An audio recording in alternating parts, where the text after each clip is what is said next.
그니까 누구야 상위권 누구? 그냥 펜권 에리카? 몰라. 내가 다 먹고 먹더라.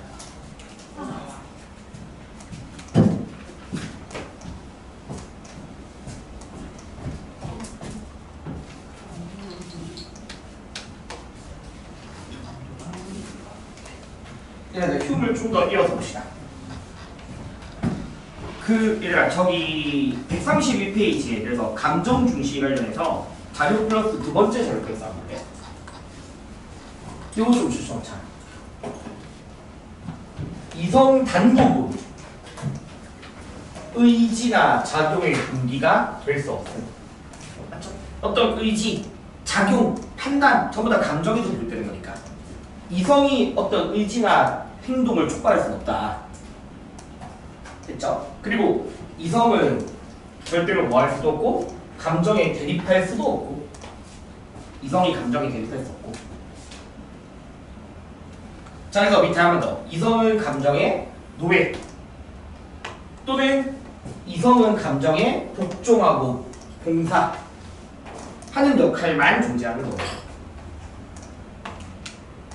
됐죠? 그래서 밑에 한 번 더 그래서 얘들아 봐봐 악덕과 덕이라고 이제 구체적으로 했지만 휴먼트에서는 이성으로서 발견될 수가 없는 거거든. 악덕과 덕은 아까 도덕적 판단이든 도덕적 행동이든 전부 다 감정에서 비롯된다 했으니까 이성에 의해서 발견될 수 없어. 그러면 악덕과 덕의 차이를 구분하는 것은 그것을 일으키는 인상 또는 정감, 이 감정이야. 그러니까 악덕과 덕은 감정으로부터 비롯된 됐죠? 감정에서 비롯되는 거고 그래서 휴먼트에서 도덕이라는 것을 판단되기보다는 오히려 뭐 내려진다? 느껴지는 문제고 알겠죠? 그래서 계속 감정에서 비롯된다 이거 계속 강조하고 있어. 자 그럼 다시 왼쪽으로 140페이지로 돌아가서 근데 이제 휴미 말하는 그 감정이라는 게 주관적 감정을 말하는 건 아니거든. 어떤 감정이냐면 자 봐봐 어떤 것을 인정하게 되거나 어떤 것을 부인하게 하는 감정은 두 글자 주관적 감정이 아니라 공감에서 비롯된다라고 표현해. 공감에서. 자, 공감이란 휴미 봤을 때는 인간이 가지고 있는 자연적 성향이야. 누구나 가지고 있는 자연적 성향이고 보편적 감정이고 공유하는 감정이거든. 주관적 감정이 아닌 보편적 감정 또는 공유하는 감정. 그래서 인간은 자연적 성향으로서의 공감 능력이라는 걸 가지고 있고요. 그래서 휴맥에서 다시 한 번 더 도덕적 판단이란 감정인데 그 감정을 사회적 보편적 감정이고 그 감정을 우리 두 글자로 뭐라고 부른다? 공감이라고 부른다. 공감. 공감 능력.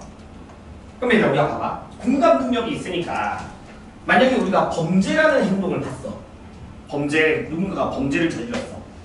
거기서 우리는 뭘 가지냐면 인간이라면 누구나 공통적으로 불쾌함의 감정을 가지잖아. 맞죠? 불쾌함이라는 감정 또는 같은 말로 부인의 감정을 가지게 되는 거고요. 부인의 감정 또는 고통의 감정을 가지게 되는 거야. 불쾌, 고통, 부인의 감정을 가지게 되고 이것은 우리에게 뭐가 되어진다? 악으로서 나타나게 되는 거지. 맞죠? 자 그 다음에 우리가 누군가가 기부하는 행위를 봤어요. 직접적으로 나한테 이익이 되지 않더라도 누군가가 기부하는 행위를 보면 우린 똑같이 유쾌한 감정, 쾌락의 감정을 가지게 되는 거고 시인의 감정을 가지게 되는 거죠. 유쾌, 쾌락, 시인의 감정을 가지게 돼. 그리고 그거는 뭐가 되어진다? 선하다라고 되는 거잖아. 그러면 선과 악이라는 거는 다 어디서 비롯되는 거니? 공감에서 비롯되는 거죠. 인간이 가지는 공감 능력으로부터 어떤 행위에 대해서는 유쾌한 감정, 쾌락의 감정을 가지게 되고 맞죠? 또 공감 능력으로부터 어떤 행동은 불쾌한, 고통의 감정을 가지게 되고 그 감정으로부터 선과 악이라는 게 비롯되는 거니까 알겠죠? 휴맥에서 선과 악은 뭐로부터 비롯된다? 공감으로부터 비롯된다. 또는 인간이 가지고 있는 자연적 성향에서 비롯된다. 또는 경향성에서 비롯된다라고 할 수 있는 거야. 뭐가 아니라 주관적 감정이 아니라 알겠죠? 어떤 미친 사람들은 누군가가 나쁜 행동을 하면서 거기서 쾌락을 느낄 수 있겠지만 그거는 주관적 감정인 거잖아. 공통의 감정이 될 수 없는 거니까. 그래서 휴는 오히려 도덕에 있어서는 주관적 감정을 뭐 해야 되냐면 극복해야 돼. 주관적 감정을 극복하고 누구나 가지고 있는 사회적 보편적 감정으로서 공감을 따르고자 해야 되는 거야. 공감을 따르고자. 그래서 선과 악은 뭐의 문제? 느낌의 문제. 알겠죠? 선과 악은 느낌의 문제야. 땡니 얘들아? 자, 근데 밑에 한번 봐봐. 자, 다른 사람의 행복과 불행을 함께 느낄 수 있는 이 공감 능력이 도덕의 기초가 되는 거고요. 특히 얘들아, 휴는 어떻게 이야기하냐면 아까 말씀드렸듯이 누군가의 범죄 행위가 나에게서 직접적인 해가 되는 건 아니거든. 마찬가지로 누군가의 기부 행위가 나한테서 이익이 되지 않더라도 이걸 우리가 유쾌하게 느끼거나 불쾌하게 느낄 수 있는 이유는 그게 사회적으로 이익이 되거나 또는 사회적으로 해악이 된다라고 느껴지기 때문이야. 알겠죠? 그래서 사회적으로 유익한 것에 대해서는 무슨 감정? 시인의 감정, 쾌락의 감정, 유쾌한 감정을 가지게 되는 거고, 마찬가지로 사회적으로 해악이 되는 것에 대해서는 불쾌한 감정, 알겠죠? 고통의 감정, 부인의 감정을 가지게 되는 거고요. 그런 것들이 다 뭐로부터 비롯돼? 인간의 공감 능력에서 비롯된다라고 하는 거야.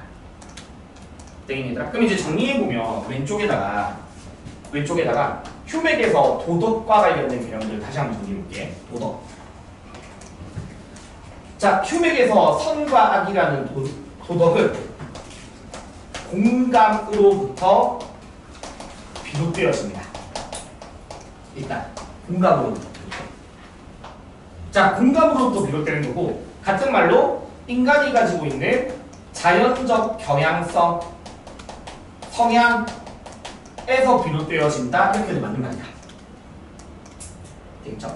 자연적 성향, 자연적 경향성 또는 공감으로부터 비롯되고, 되겠니? 그 다음에 그 공감으로부터 사회적으로 유용성을 가져다 주는지에 대한 여부에 의한 거죠. 다시 해라. 그럼 만약에 우리가 공감에서 비롯되어서 어떤 것이 사회적인 해악을 가져다 주는 것으로, 맞죠? 사회적인 해악을 주는 것에 대해서는 불쾌함의 감정을 가지게 되고, 그 불쾌한 감정으로부터 이 행동은 뭐가 되어지니? 악이 되어지는 거잖아, 맞지? 악이 되어지는 거. 그 다음에 사회적으로 이익이 되어지는 것에 대해서는 쾌락의 감정을 가지게 되고, 그런 것들은 우리에게서 뭐가 되어진다? 선한 게 되어지는 거지. 그러면 휴맥에서 얘들아, 도덕이라는 건 다시 말하면 사회적으로 이익을 높여주는 것이 바로 뭐가 되어진다? 도덕이 되는 거잖아, 맞지? 도덕적이다라는 것은 사회적으로 이익이 되는 것, 이익을 높여주는 것이 도덕적인 거야. 자신의 이익과 무관하게, 알겠죠? 그게 자신에게 주는 이익과 무관하게 사회적으로 이익이 되어지는 것에 대해서 도덕적이다 라고 느끼게 돼. 그 느낌이 아까 공감이야. 자연적 성향이고, 알겠죠? 그래서 근데 얘들아 봐봐. 그러면 선과 악이라는 거는 인간이라면 누구나 가지고 있는 이 공감, 한번 더, 공감은 보편적 감정이거든. 공감은 보편적 감정이야. 그러면 그 보편적 감정으로부터 비롯되는 거니까 도덕 또한 휴맥에서는 뭐가 되어진다? 보편적일 수 있다라고 하는 거야. 근데 느낌의 문제잖아, 맞지? 느껴져서 그게 선악이 되는 거잖아. 보편적이지만 그거를 객관적이라고 보는 것은 아니야.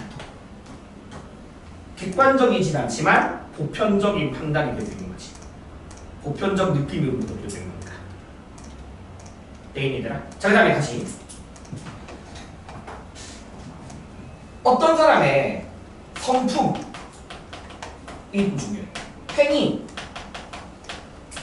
그 자체에 내재되었다. 내가 많이 들어요. 도덕은 성품이나 행위 그 자체에 내재되어 있다 라고 하면 그것도 안 돼요. 왜냐면 봐라, 기부행동 그 자체가 선한 게 아니라 기부행동이 선하다고 뭐하기 때문이야? 느껴졌기 때문이야. 알겠죠? 느껴짐으로 인해서 그게 선함이 되는 거야. 이해되겠니? 범죄행동 그 자체가 악이 아니라 범죄행동이 사회적으로 해악이 된다라고 느껴졌기 때문에 악이 되는 거야. 어떤 사람의 성품 그 자체가 선한 게 아니라 그 그 사람의 성품을 통해서 나에게서 그게 선하다고 느껴졌기 때문인 거야. 그래서 성품이나 행위 그 자체에 내재된 것이 아니다라고 할 수 있는 거야. 알겠죠? 도덕이라는 것을. 그 다음에 마지막으로 모든 쾌락의 감정이 다 도덕적이다라고 할 수도 없어요. 모든 쾌락의 감정이 다 도덕적인 것도 아니야. 왜 그러냐면 노을이 지는 것에 대해서 되게 아주 좋은 감정 가질 수 있잖아요. 노을 지는 거 쾌락의 감정 가질 수 있잖아. 근데 그걸 가지고서 도덕적이다 할 수는 없는 거니까. 그래서 모든 쾌락의 감정이 도덕적이지 않은 이유를 물어보면 아까 말씀드렸듯이 자연물에 대한 쾌락의 감정은 뭐가 아니다? 도덕적 감정이 아니다.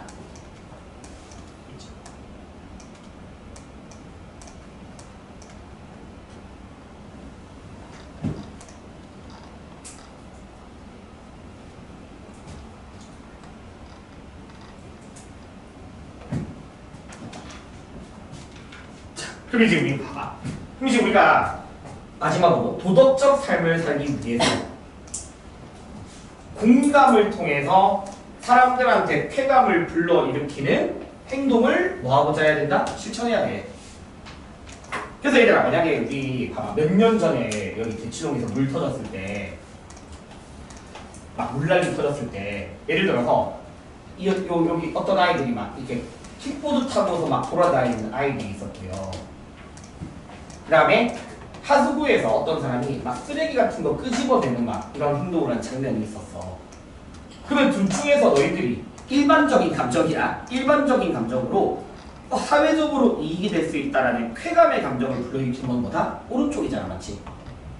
맞죠? 그럼 이제 너희가 어떤 감정에 의해서 아 이거는 선하다라고 인식이 되고 느껴지게 되는 거고, 너희는 이게 사람들에게 선하다라는 걸 가져다 줄 수 있으니까 이 행동을 계속 뭐하고자 해야 되고 의욕하고자 해야 되고 욕구하고자 해야 되는 거지. 그래서 그런 상황이 생기더라도 사람들한테 공감 능력을 바탕으로 선하다라고 할 수 있는 행동을 실천해야 한다라는 게 휴메 입장이에요. 사회적으로 이익이 될 수 있는 행동에 대해서. 되겠나? 네. 근데 여기서 근처에다가 하나만 좀 붙여. 공감이라는 것을 말해. 동감이 잘.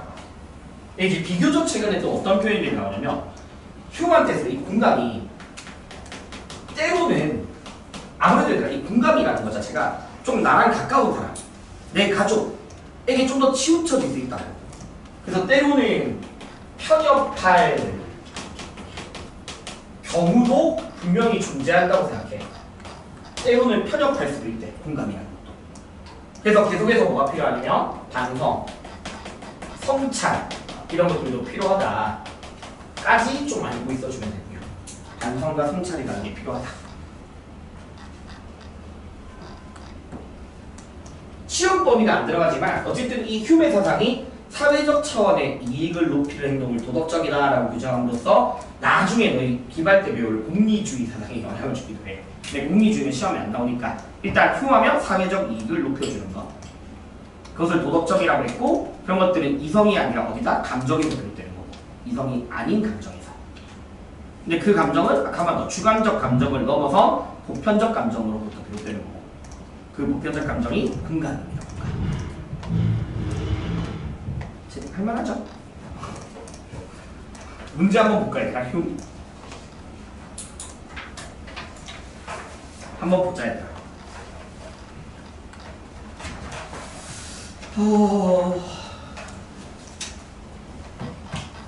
10번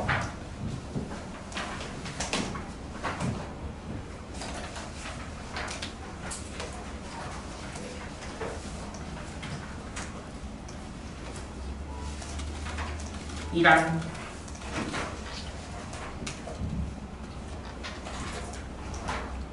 33번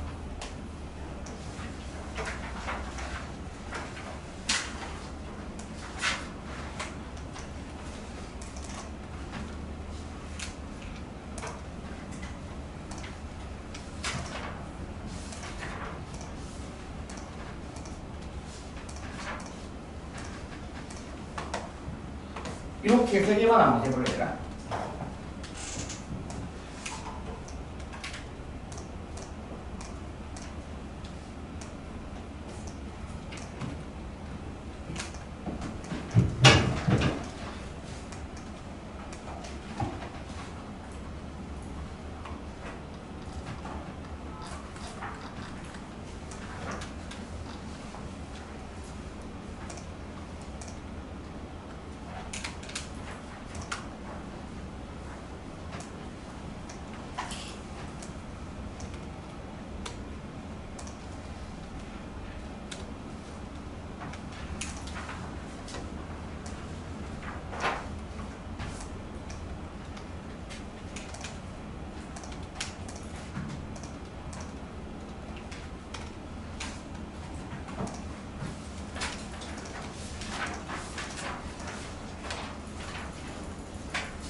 다 해봤니 얘들아?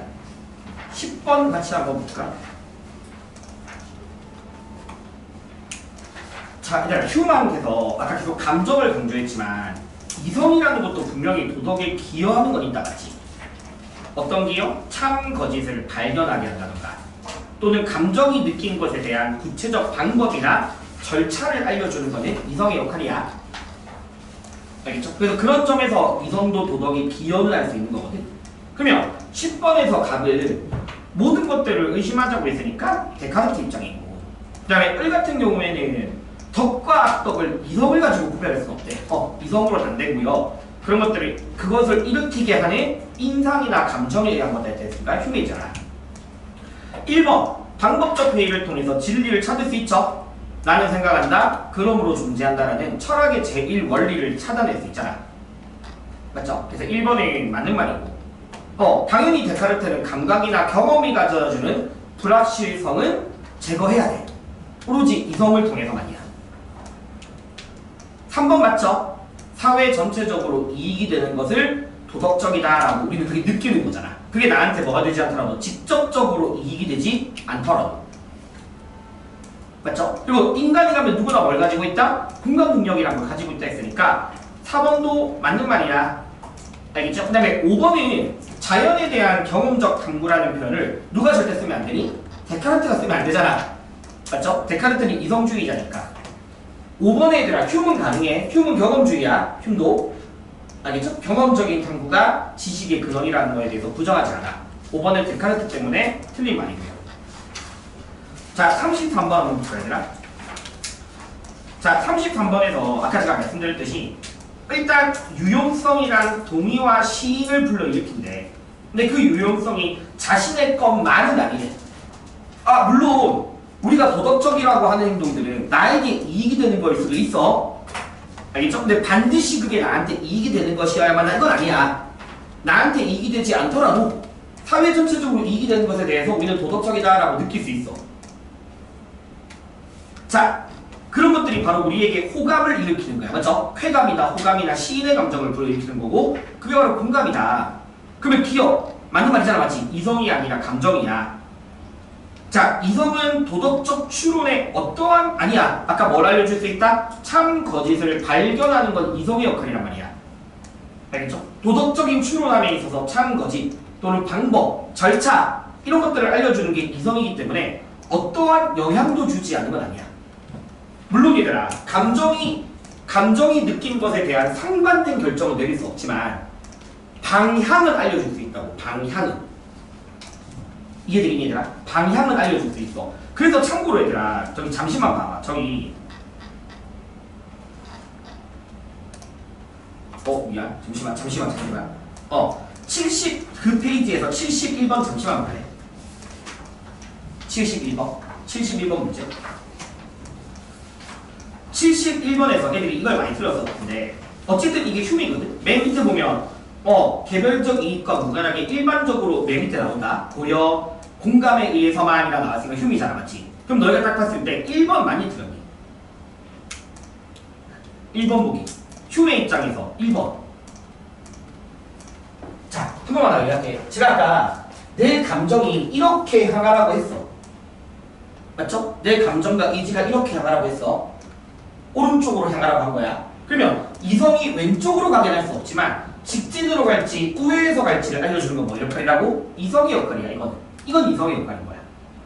그러면 1번에서 의지가 원하는 방향에 대한 차이를 일으킬 수 있다 없다? 있다고. 직진인지 우회인지는. 그건 이성의 역할인 거니까. 알겠죠? 그러한 차이는 일으킬 수 있는 거야. 그래서 다시 33번으로 돌아가서 니은에서 어떠한 영향도 주지 못한다는 틀린 말입니다. 추론에 있어.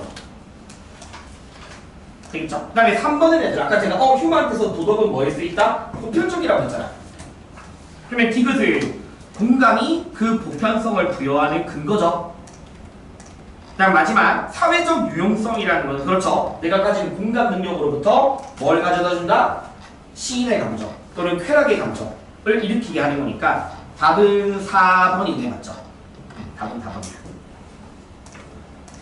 되겠죠? 그러니까 차이라는 거에 대한 사실 상반된 차이는 일으키지 못하더라도 방향에 대한 차이는 일으킬 수 있어. 알겠지?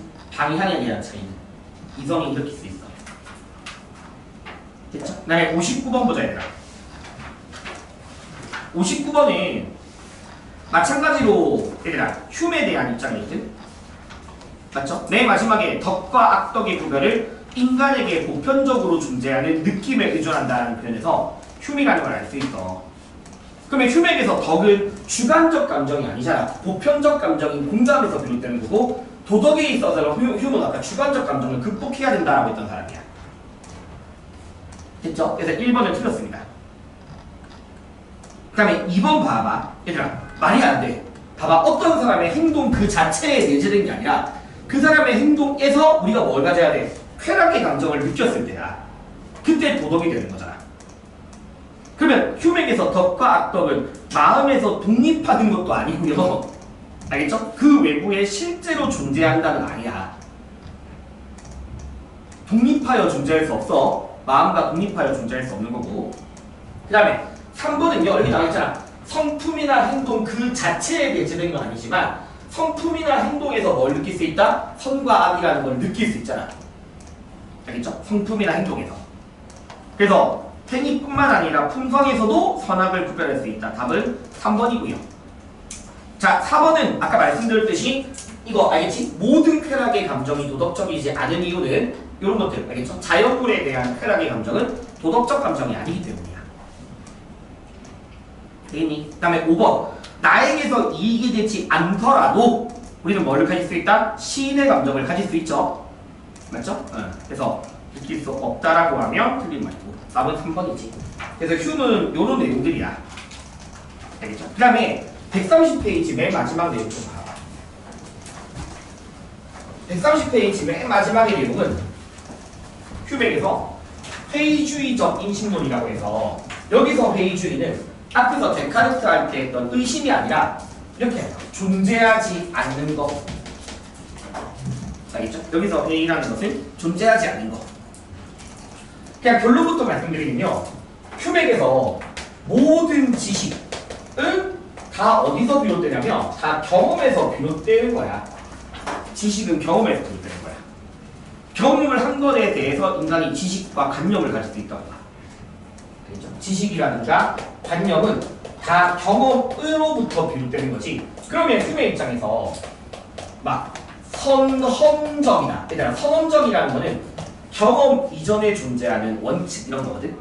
선험적이란 말은 경험 이전. 알겠죠? 선험적인 원리, 법칙 이런 것들은 그냥 뭐하지 않는다? 존재하지 않는다. 경험 이전에 존재하는 원리, 경험 이전의 법칙 이런 것들은 존재할 수 없다. 라는 게 휴맥 입장입니다.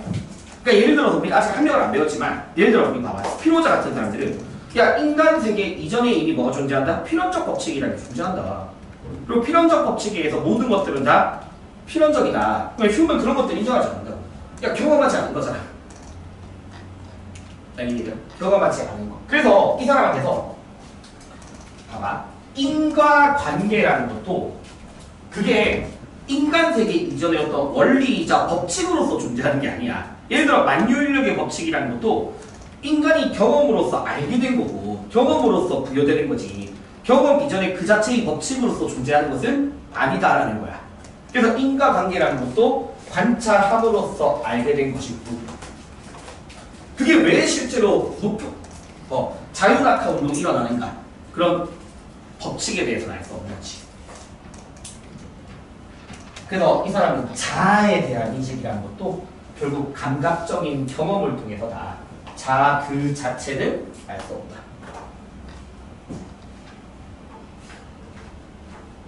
그래서 모든 것들은 다 경험에서 비롯돼. 경험하지 않은 것에 대해서는 존재하지 않는. 그게 답니다. 그래서 휴 요 정도고요. 이제 한 명 남았다. 126페이지. 근데 오늘 다 완벽하게 할 수 없는데 다음 주에 복습할 거거든. 근데 일단 오늘은 문제 풀 수 있는 개념 정도만 좀 설명을 할게. 조금 어려운 사람이야.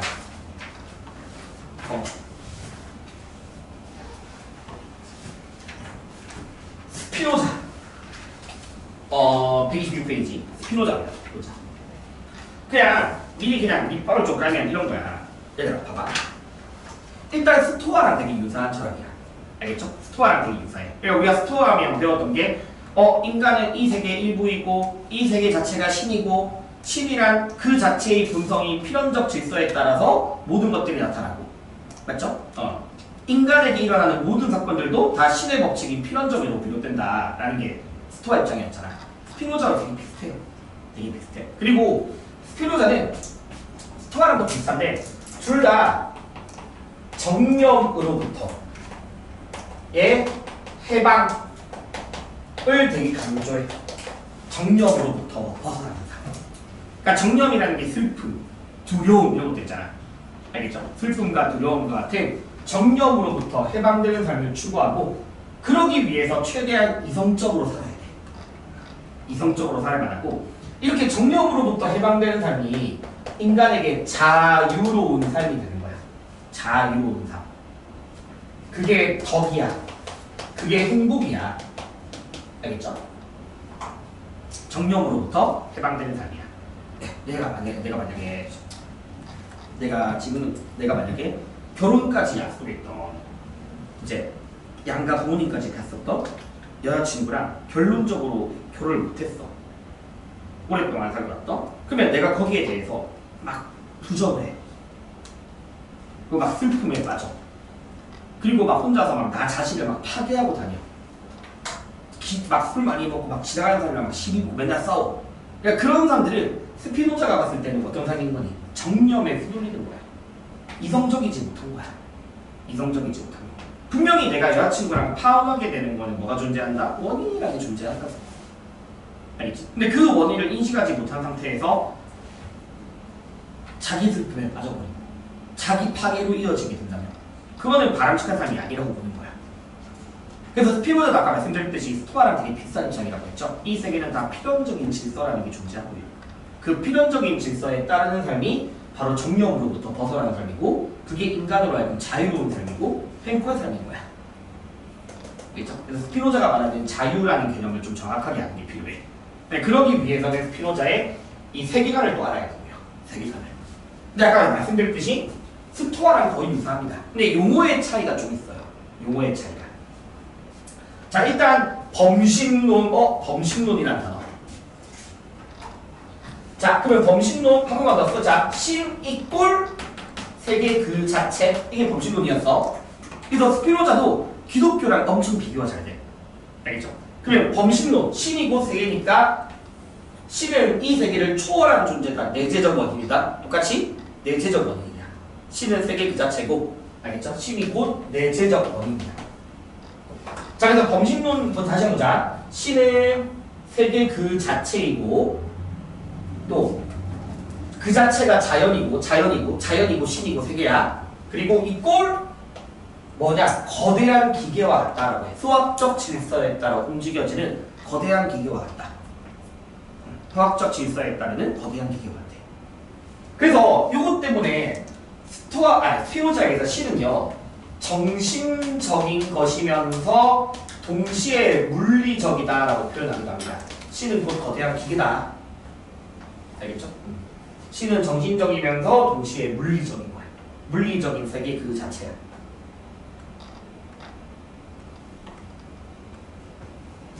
자, 그런데 스피노자의 표현이 뭐냐? 그거야. 그러면 이 신이요 유일하면서도 무한한 실체라는 개념. 실체. 신은 유일하고 무한한 실체. 그럼 다시 얘들아, 우리가 살고 있는 하나의 세계이자 자연. 맞죠? 안 적어도 돼. 세계이자 그 자연이자, 맞죠? 거대한 기계이자 신. 하나 유일하게 존재하는 거야. 신만이 유일하게 존재해. 무한하고. 그리고 이 안에서 일어나는 인간의 행동들, 뭐 자연물들 이런 것들은 신이 여러 모습으로, 신이 다 여러 가지 모습으로 드러나는 거야. 드러나는 거. 그 안에서 인간들, 자연물들, 알겠죠? 신이 여러 모습으로 다양하게 드러나는 거. 그러니까 우리 각각은 이 거대한 신이 드러내는 여러 가지 모습 중에 하나야. 그래서 인간은 좀 중요하다. 그래서 이따가 줄 건데 스피노자는 신만이 유일한 실체이고 인간이라는 존재는 유한한 양태라고 표현을 해요. 실체와 양태라는 개념. 요 개념이 너희가 배우는 이 시험 범위 안에서 스피노자가 쓰는 표현이야. 알겠죠? 인간을 양태, 신을 실체라고 표현하는 거. 그럼 이제 실체와 양태의 차이가 뭐냐? 이따가 다 해놓을게. 자, 실체는요, 그 자체로서 존재하고, 그 자체로서 존재할 수 있는 거. 근데 양태라는 거는, 자, 인간은 신이 여러 모습으로 드러난 거라고 했잖아. 맞죠? 그러면 스피노자라는 사람에게서 인간이라는 존재는 신 없이 설명할 수 있다, 없다? 없어. 신이라는 거 없이 인간이 존재할 수가 없잖아. 그러면 양태는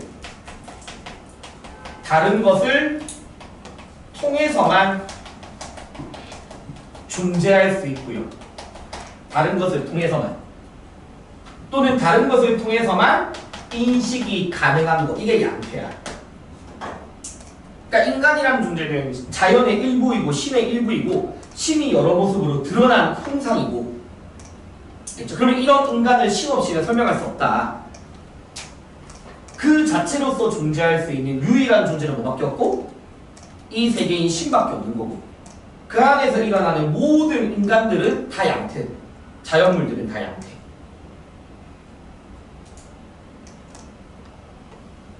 되겠죠? 그러니까 스토아든 스피노자든 인간은 당연히 자연의 일부입니다. 자연의 일부이고 자연에서 벗어날 수 없다는 것은 스토아든 스피노자와 똑같지만 그걸 양태냐 실체냐 이렇게 설명한 거는 오로지 스피노자만의 입장인 거예요.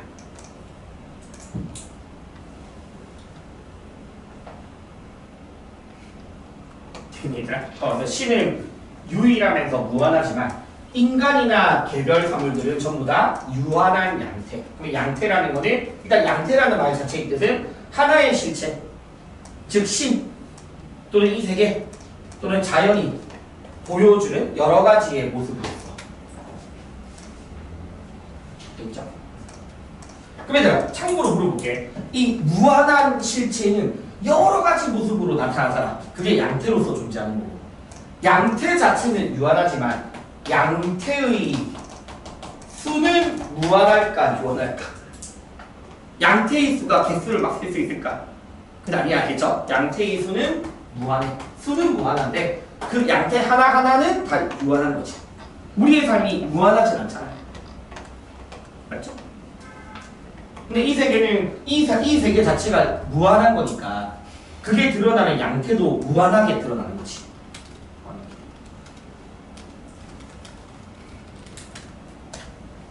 그래서 얘들아 오른쪽 페이지에 다시 한 번 더 줄쳐보자. 일단 실체와 양태라는 개념 관련해서 오른쪽 페이지에 봐봐. 실체란 자신을 통해서 생각되고 이 개념을 설명하기 위해 다른 것의 개념을 필요로 하지 않는 것, 그게 실체의 뜻이래. 그 자체로서 존재하는 거니까 다른 것을 필요로 하지 않아. 이걸 설명하기 위해서 다른 게 필요하진 않아. 맞죠? 근데 양태라는 거는 실체가 드러나는 모습인데 뭐가 나해주는 이 세계 안에 존재하는 거잖아. 인간이 이 세계와 구별되게 독립적으로 존재할 수 없거든. 세계 안에서만 존재하고 신을 통해서만 생각되는 거죠. 알겠죠? 다른 것을 통해서만 존재할 수 있고 다른 것을 통해서만 인식될 수 있고 설명될 수 있는 거고. 그래서 실체와 양태 차이를 좀 기억해줘야 돼. 그러니까 다시 한번 보자. 인간은 됐잖아. 인간은 신 안에 존재하고 신 없이는 존재할 수도 없고 신 없이는 생각될 수도 없는 거고. 그게 양태야. 알겠죠? 그게 양태.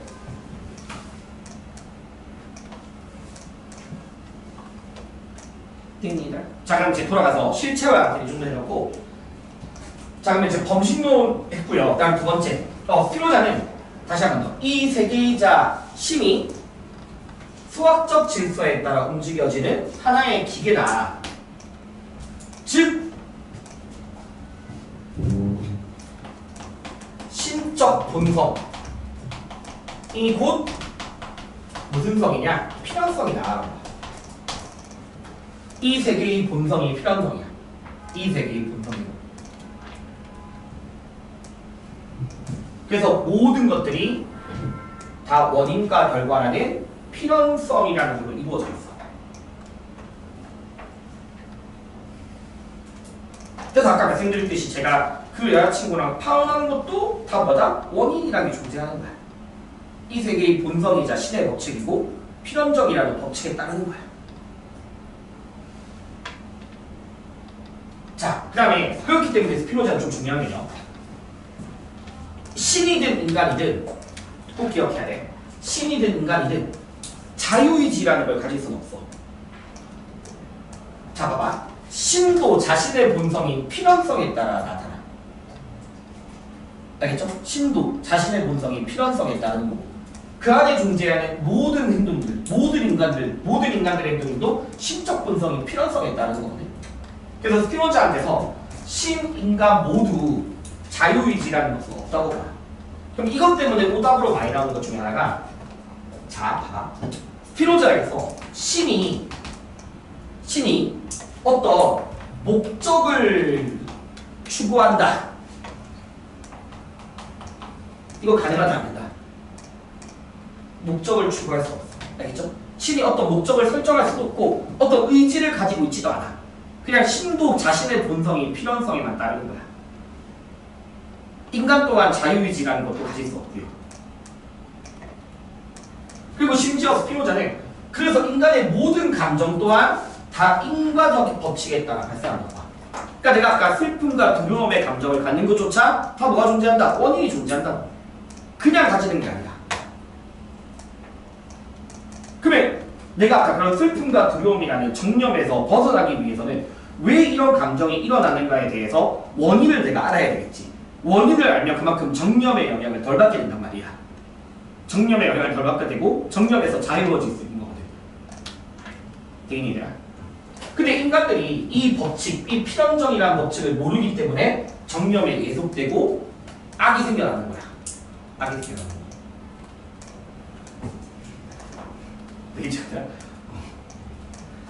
자, 그래서 이제 어떻게 살아야 하는가? 자, 보자. 어떻게 살아야 하는가? 라고 하면 정념에 속박된 사람, 아까 정념에 속박된 사람.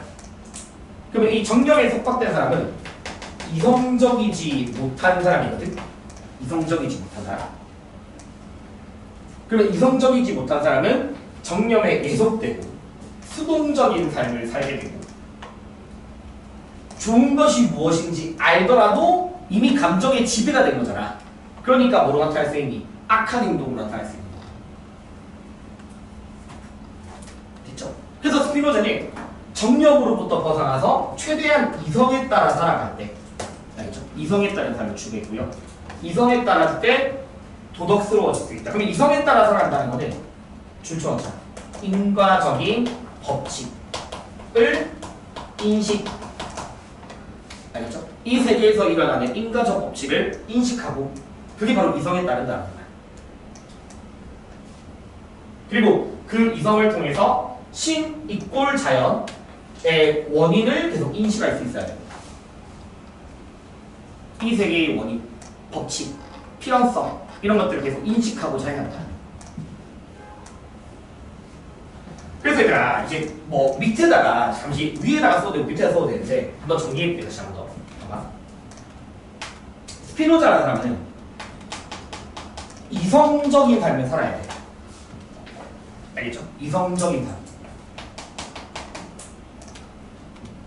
이성적이지. 자신에게 일어나는 일들, 타인에게 일어나는 일들, 또는 신, 알겠죠? 신, 이 세계에 가는 것들을 계속 알고자 해야 돼. 되니? 다시 말하면 자신 또는 타인 또는 신과 관련돼.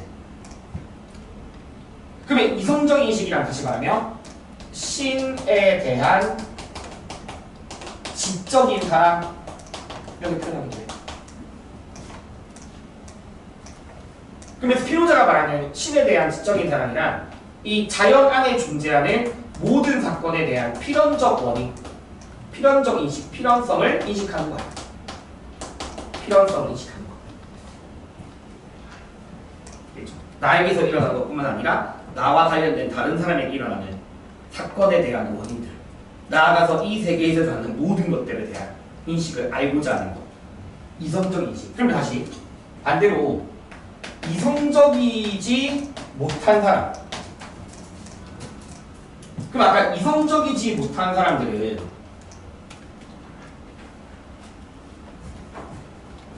자기에게 일어나는 일들을 다 우연한 것으로 여기는 사람일 거 아니야. 맞지? 우연한 것으로 여기는 사람이야. 그리고 슬픔, 두려움 이런 거에 빠져. 이런 것들을 스피노자는 정념이라고 불러. 알겠죠? 슬픔, 두려움, 정념. 그래서 스피노자는 이런 것들을 수동적 감정이라고 불러. 수동적 감정. 정념에 빠져. 그래서 아까 말씀드렸듯이 막 자기 파괴, 막 나쁜 행동한다 했잖아. 맞죠? 자, 봐봐. 그러면 이성적으로 필연성을 인식하는 사람들은 다시 그럼 내가 만약에 여자친구랑 헤어진 것도 신의 본성이 필연성이야. 다 원인이 존재를 깨닫게 되면 인식하게 되면 나는 무슨 감정을 가질 수 있냐? 능동적 감정을 평유할 수 있어. 쉽게 말하면 얘들아, 내가 만약에 모든 것들이 필연적이다를 인식하게 되면 내가 여자친구랑 1년 동안 만난 결혼을 약속한 친구랑 헤어지는 것도 신의 본성이 필연성이 있고 오히려 신은 나한테 기회를 주는 거야. 새로운 여자를 찾을 수 있는. 그러니까 내 말은 그냥 예를 들어서 알겠지? 그러니까 능동적으로 받아들인다고 그걸 즐겁게 여길 수 있다고 해야 되나? 알겠니 얘들아? 근데 그러지 못한 사람들은 그러면 그러지 못한 사람들은 막 자기 파괴, 자기 학대로 이어진다 했잖아. 근데 이렇게 능동적 감정을 항거한 사람들은 일단 적어볼게. 자기 보존과 같은 욕구를 실현할 수 있는 사람이야. 자, 자기 보존이라는 말을 좀 기억해야 되는데 스피노자는 신이라는 자체가 무한하다 했죠? 신은 무한한 실체야. 맞죠? 그리고 인간은 유한한 양태라고 했고 인간이 유한하지만 무한한 신으로부터 비롯된 모든 자연물들 또는 인간들은 이 무한한 속성, 신이 가지는 무한한 속성으로 인해서 자기의 삶을 지속시키고자 하는 자기 보존이라는 욕구를 갖는다라고 표현을 해. 알겠죠? 무한한 신으로부터 비롯된 모든 자연물, 인간이야. 인간만이 아니야. 모든 자연물과 인간들이 다 자기의 삶을 지속하고자 하는 욕구를 가지고 있거든. 이게 또 스피노자한테서 중요한 개념이야. 자기 보존 욕구가 있어. 그러면 이렇게 능동적 감정을 향유하는 사람들은 자기 보존과 같은 욕구를 계속 뭐 할 수 있다? 실현할 수 있는 사람들이야. 근데 그렇지 못한 사람들은 아까 막 자기 혐오, 확대로 이어진다 했잖아. 그러면 자기 보존 욕구를 뭐 하지 못하니? 실현하지 못하는 사람인 거지. 그리고 스피노자는 이렇게 자기 보존 욕구를 실현함으로써 알겠죠? 인간의 그게 뭐가 돼? 이게 바로 인간에게 자유로운 삶이 되는 거야. 감정에 휘둘리지 않는 자유로운 삶이 되는 거야. 그러니까 스피노자가 말하는 자유라는 것은 자유의지를 통한 게 아니잖아. 인간에게 애초에 뭐가 없다? 자유의지라고 없어. 감정에 휘둘리지 않는 게 자유로운 삶인 거야. 신이 신으로부터 비롯된 그 자기 보존 욕구를 실현하면서 그게 자유로운 삶이고 행복이고 그게 덕이야. 행복이고 덕이야.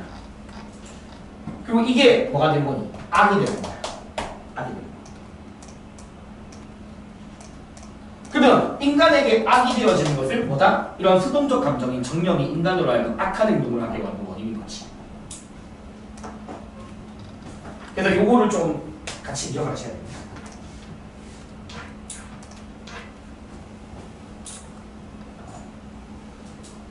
그래서 들어보자. 스피노자에게서 행복 또는 최고의 선이란 필연성을 인식하는 걸 발견해. 여기서 벗어나야 되는 거. 알겠죠? 요 감정에서 벗어나야 돼. 다시 이성을 온전하게 사용해서 자연을 뭐하는 거? 이성적으로 인식하는 거. 신 또는 자연을 이성적으로 인식하는 사람. 그게 바로 뭐? 필연성을 인식하는 사람. 알겠죠? 그게 바로 마음의 안정이고 그게 자유예요, 자유. 알겠죠? 그러면 스피노자에게서는 봐봐 얘들아. 스피노자도 이성뿐만 아니라 감정, 욕구도 덕에 기여할 수 있는가라고 많이 들었네. 맞죠?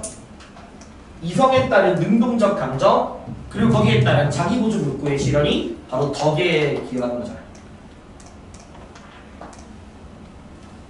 되겠죠? 근데 이제 흉과의 결정적인 차이는 결국 능동적 감정이냐 수동적 감정이냐는 뭐에 따른 거니? 이성에 따르냐 따르지 않냐. 맞잖아. 그러면 흉은 이성에 따른 게 아니잖아. 맞죠? 스피노자는 이성을 통해서 감정을 뭐 해야 돼? 조절해야 돼. 되겠죠? 이성을 통해서 감정을 조절하고 이런 욕구를 실현하는 것을 인간의 행복이고 덕이라고 보는 거야.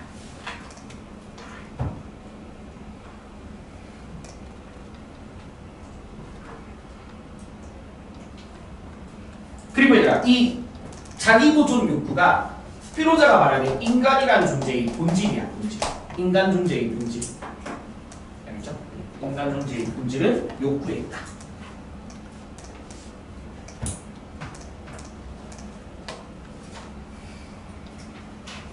그래서 얘들아 127페이지에 두 번째 자료 플러스 봐봐. 두 번째 자료 플러스에서 줄초목차 최고의 덕은 신을 인식. 두 번째 자료 플러스에서 두 번째 줄 끝에 최고의 덕은 신을 인식. 그 다음에 가능한 한 이성을 완전하게 할 수 있어야 돼. 그게 최고의 행복을 줄 수 있고 이성에 완전하게 한다는 것은 신에 대한 인식이고 맞죠? 그러면 신에 대한 인식이란 신의 본성인 필연성에 따라 나오는 활동을 인식하는 거고 그러니까 모든 것들이 필연적이다라는 걸 인식하는 거고 그게 바로 최고의 욕망이고 알겠죠? 최고의 욕망이고 모든 것들을 온전히 인식하려고 하는 거 이게 인간이 가지는 최고의 욕망이라고 생각해요. 그래서 모든 것들을 다 인식하고자 했을 때 뭐가 실현될 수 있다? 자기보존이라는 욕구가 실현될 수 있다.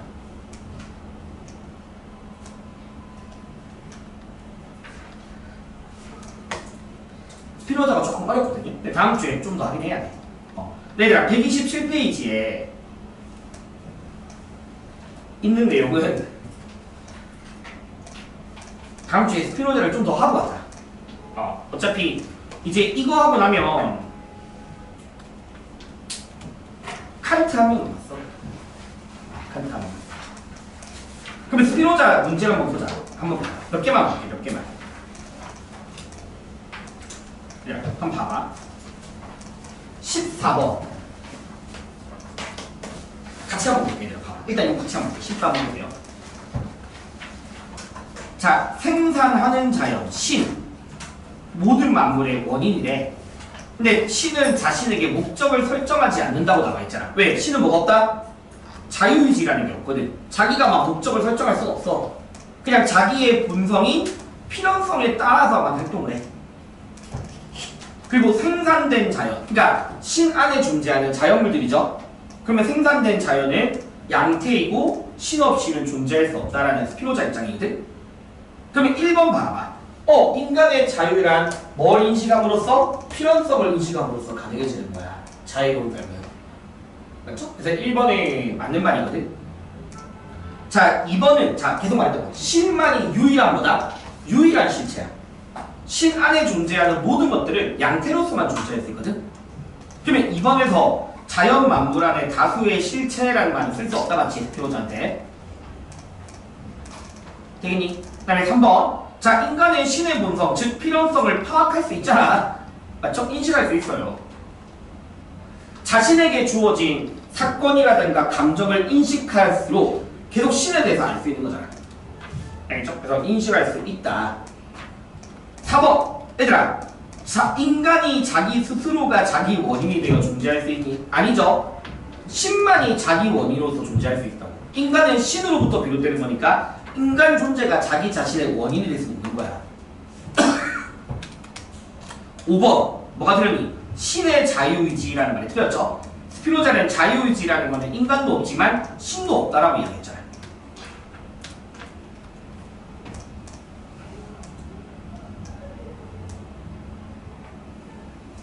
알겠죠? 바로 15번 풀어볼래? 밑에.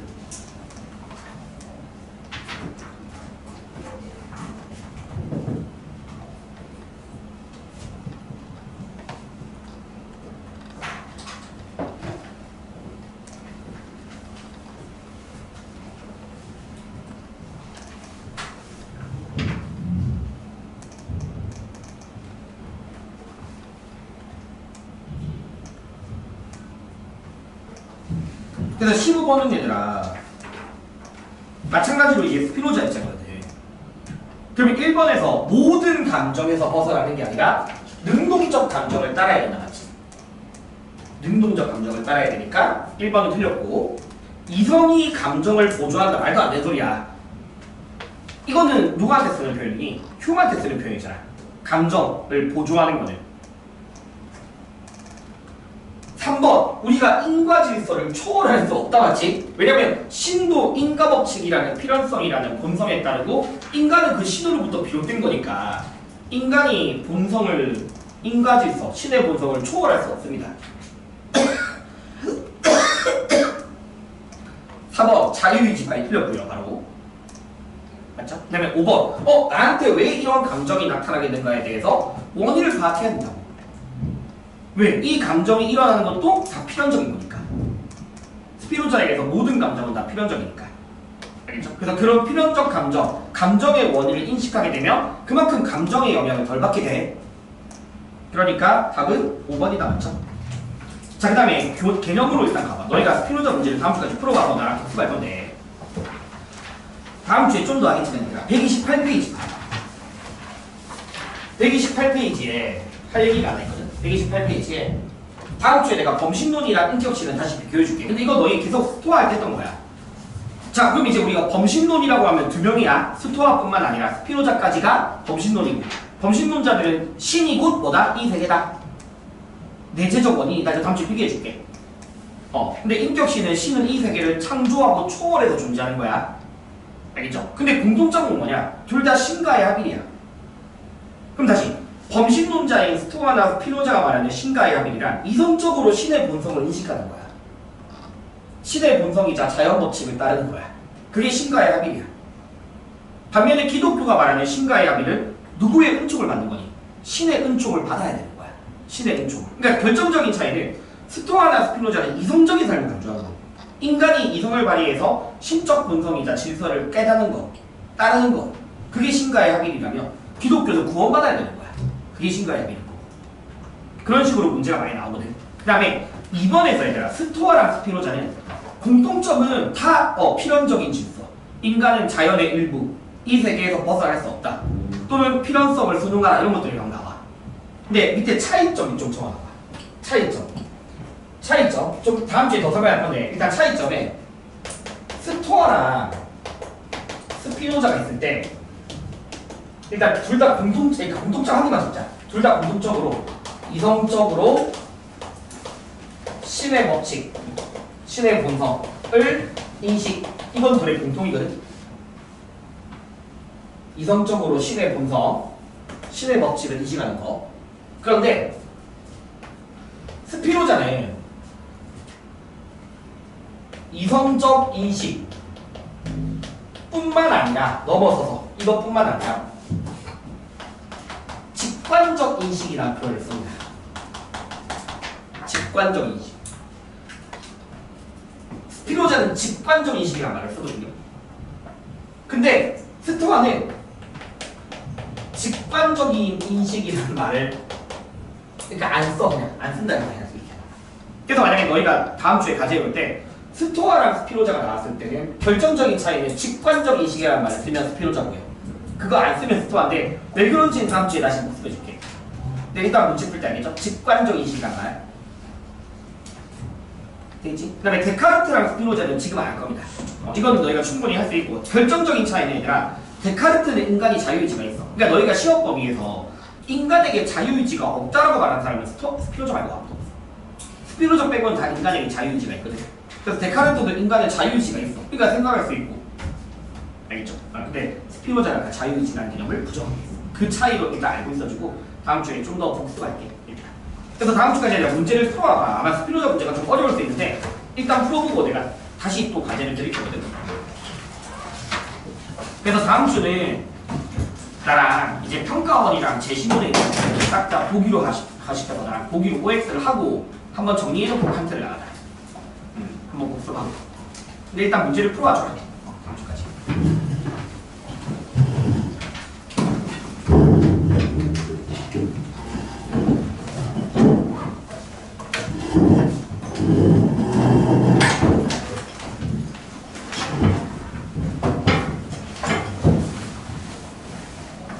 야, 다음 주도 15분만 줄이지 말고 15분만.